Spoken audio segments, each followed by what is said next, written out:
வீரமங்கை வேலுநாச்ச செம்மொழி என்னும் மகுடம் சூடிய என் அன்னை தமிழை வணங்கி அவையோர் அனைவருக்கும் என் முதற்கண் வணக்கத்தை தெரிவித்துக் கொள்கிறேன்.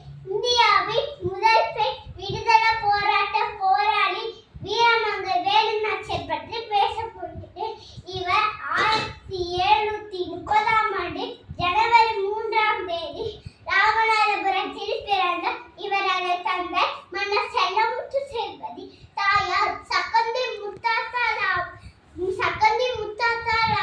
வீரமங்கை வேலுநாச்சியார் ஆங்கிலேயரை எதிர்த்து போராடிய முதல் பெண் பேரரசி ஆவர்.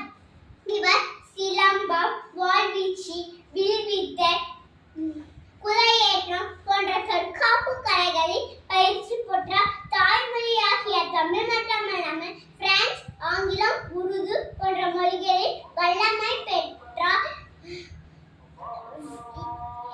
இவர் 1746இல் சிவகங்கையை மன்னரான முத்துவடுகநாதரை மணந்து பட்டத்து ராணியானார்.